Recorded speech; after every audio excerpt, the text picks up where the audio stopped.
So we're in Jakarta for the day, and I was thinking for a while, what kind of video should I shoot while we're here? And since I really like to share the way I shoot my cinematic sequences, I thought, what if I take this guy, put it here, film some POV videos of me filming and the way I go about filming my cinematic sequences. And then we're gonna go back to the studio and I'm gonna show you guys how I edit, color grade and everything else in DaVinci. So let's turn this guy on. And okay, we're on as always. We got ND filter on. We're shooting a 24 to 70mm from Sigma at 2.8. Usually I just shoot everything at 2.8 because it just looks good.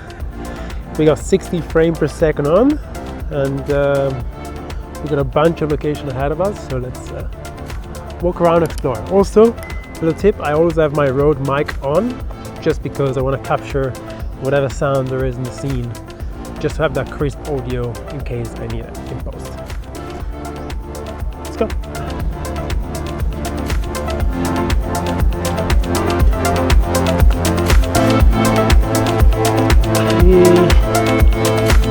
Let's go on the 70. Shooting everything handheld, because why not? Let me get like one of you walking right here and go. Yeah, that's cool. Maybe you're holding your phone. Yep.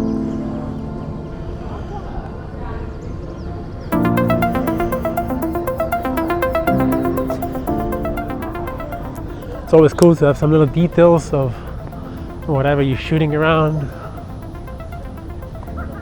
And always try and do little sequences, don't just shoot one thing and then pop to the other one. Do sequences. Ready? And go and just touch the ground.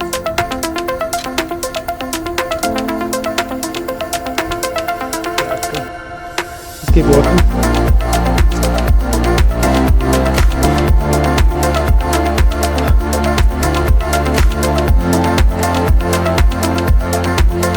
Around.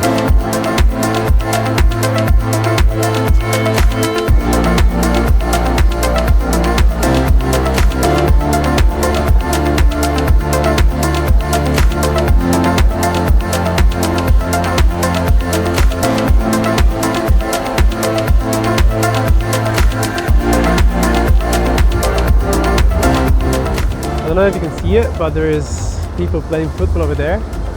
So I'm gonna get a couple of like wide shots with this lens, with a 24-70, and then put the 100 to 400mm on, and yeah, zoom in on those bad boys.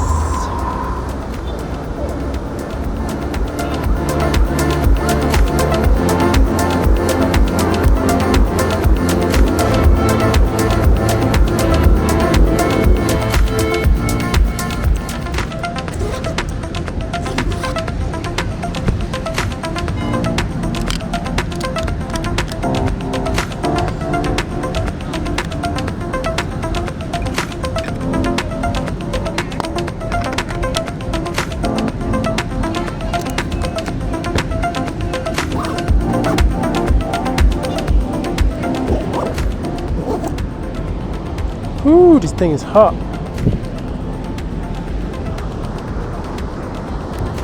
Okay, 100 to 400 in.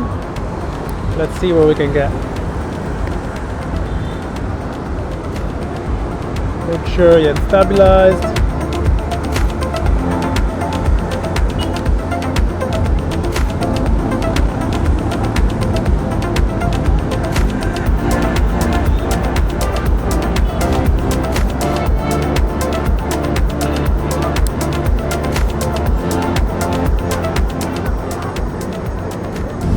You know what's fun? I really enjoy not shooting photos anymore. I don't remember the last time I went out and I only shot, I don't remember the last time I went out and I shot photos. I've only been shooting videos and I absolutely love it. Because this is This is what I love to do. So yeah, you better subscribe. Thank you.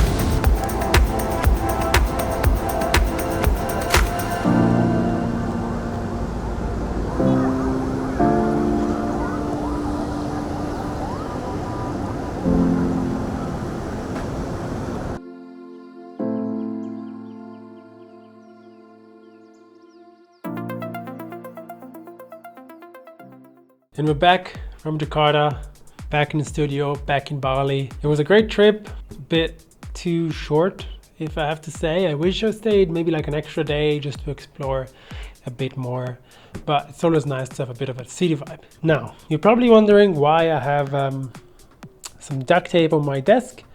The reason is because right now we're gonna do some editing on my laptop, and I obviously want to talk to you while I edit. So I don't have enough tripods because I'm using a tripod for this thing in here. I'm using a tripod for you guys. I'm using a tripod for this camera to have a BT second angle when I edit. So this is perfect. I literally just looked around the room and I saw this and I was like, bit of an eureka moment. So this is our mic setup for today. I hope you guys like the POV. Now let's go into DaVinci Resolve and see the way I pick my footage, edit it together, and color grade it, which is one of my favorite things to do in DaVinci Resolve. Let's get into it. Okay, we're recording on that camera too, so we've got a nice second angle of what I'm doing on my laptop. I'm also gonna do a bit of a screen record starting now, so I can sync it. So, first thing first, the way I select footage is I pretty much just open each footage in my edit tab, and then I scroll through it, and like for this example, I already picked this one, which is the part of the footage, and I just put a mark with M. And then, yeah, once it's marked, I hold down Option, and I drag it on my timeline. If you hold down Option in DaVinci, it basically just brings just the video, not the audio. In this case, I don't really care about the audio, even though I recorded it, but as I said in the POV, I always rather have good audio recorded and then not using it, you know? So let's do the same kind of thing for all of the clips. Let's make a little sequence out of this.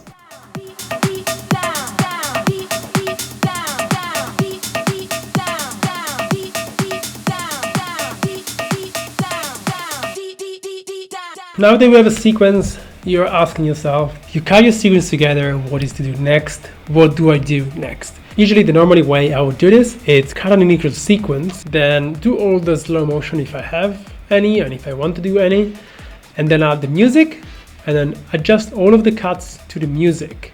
So usually I just cut to the beat. You can do that before, you can do that after, it's up to you. Sometimes I do that before, sometimes I do that after, depends how I feel, how my creative flow is feeling, pretty much. So once you've done that, I add any effect, any title, any of that, and then color grading. Color grading I always do as the last thing, just because it feels, I should stop doing this. Just because it feels like a final touch, and it's also the thing that I enjoy most. So if I color grade at the start, I'm not really motivated to do anything else after, if that makes sense. So I usually color grade at the end, so I'm motivated to get there to color grade. So let's take this just as an example, otherwise this video is going to be 100 hours. Let's say I'm happy with the sequence, I have some audio there, I did all my slow motion, all the effects. Let's jump into color grading, which is probably why you guys are watching this video anyways. And I want to tell you about this new plugin that I recently got, and it's called Dehancer. Dehancer is a company that pretty much mimic any filmic look into DaVinci Resolve, Premiere Pro, or Final Cut. It's an extremely powerful tool because simply you just apply it to any footage, and you can pick your film, you can even transport your footage from log to Rec 709 through their plugin, which is very handy. And then you can just add any film they have in their stock library of films on top, as in colors. You can calibrate it, you can add grain, bloom, halation. So let's pick this first initial shot and let's see how this reacts when we add this plugin on top. Let's jump into the color tab. As you can see, this is my shot. Let's pick the hero frame, probably somewhere here. Yeah, let's pick that as hero frame. So let's call this, usually what I do is like a primary. I have a primary node, and I have a white balance node, and then I have a Dehancer node. Dehancer should always be your last node. So we're gonna take the Dehancer Pro 6.2.0, just drop it, and right off the batch, you will see it looks a bit weird, doesn't it? Forgive me for the sound of the laptop, but I should probably get the new M2 Max. So if you subscribe, it would be great to get the M2 Max.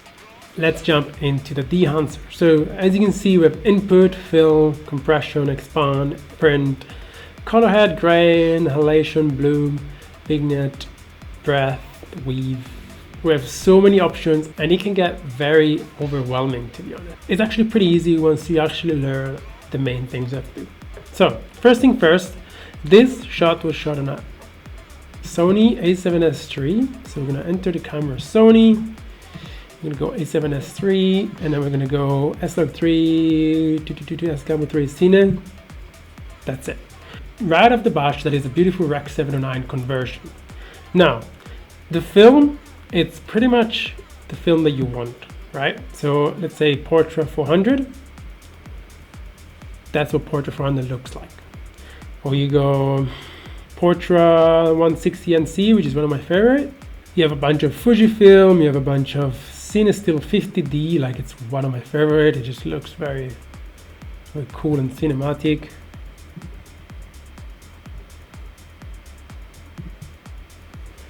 So you have so many films to choose from, and for this example, we're gonna go with Kodak Portra 160 because, as I said, it's one of my favorite. The thing that happens, it's pretty much as soon as you apply this filter, there is a bunch of grain on it as a basic. So I usually just go down here and I change from negative to positive the grain, just so it becomes less in your face. I bring down the shadows all the way. I bring down highlights, midtones, and chroma, just to have a tiny bit of film look, but it's still pretty sharp. Then black point and white point is pretty much your black points and white points of the actual film. So I never really touch these things, to be honest. And then linear, this is the print of your film. Usually I find that Kodak Endura glossy paper, it's the one that works the best for my liking, but you can play around with Kodak 2383 film. But yeah, I just find that the Kodak Endura glossy paper is the one that looks the best. So I usually just pick that one. Then we got halation, which is pretty much this like red little chromatic aberration that comes in films. So as you can see, if we're turning on and off, you can probably see it over here. Yeah, that's off, that's on. You can see like over here above the tree. On, off, on, off. It just has this like reddish tint to some of the highlights, contrast points, that it's actually very, very cool. We're gonna move into the bloom. I never really use the bloom, mostly because I'm shooting with a Black Mist Pro filter, which already adds that kind of bloom effect. But if you do want to add it, then just press on it and it will add some bloom. Then vignette, it's one of my favorite. I usually just enable it and leave it as is because it just looks perfect, but you can, aspect ratio, or like feather it in or out, exposure, we got all these controls. So as you guys can see already, this just with one Dehancer looks incredible. What I would do now is I would go into white balance and figure out if my white balance is correct. And I think it's pretty on point, to be honest, because it looks very good, these shots already. Maybe a bit more blue in the shadows, a bit more red. Yeah, that looks pretty good. And then I would go in my primaries, and then I just make usually a S-curve that works with everything. One thing that I've noticed is this plugin is very heavy on your laptop, so sometimes it might look like it's not actually adding the effect, and if it's not, what I do is just like Command Z and Command Shift Z. So I go forward and then I go backwards and then forward in the actions, and that usually just refreshes. I'm sure you don't have this problem if you have a faster laptop, but so to be honest, I'm pretty happy with the look at the shot. And let's say I want to apply this same look to all of the shots. Usually I would just select them all, Command C, select all of my shots and paste them. And now if we go into any shots, you will see that the look is already there. Like, look how cinematic this looks. This is before, this is after. It's just fun to be able to specifically reproduce the film look that I really enjoy. So yeah, if you want to try this out, there's a link below with a code Luca for 10% off. This is not a sponsored video, but it did give me this plugin for free in exchange of a review, but I have no control over what I say. I generally think this is a great plugin. So if you want to try it out, there's actually a free trial in the link in the description. So click that first link up there. That is all for today, guys. I hope you guys liked this video. If you did so, like and subscribe. As always, it really makes a difference for this channel and for me. I hope the audio of my laptop wasn't too loud, my woo, because that gets annoying very quickly. And I hope, yep, lights are still on behind me, which is great. And try this plugin, it's free. And if you want to buy it, use the code Luca for 10% off. See you guys in the next video, and yeah, that's all. Bye bye.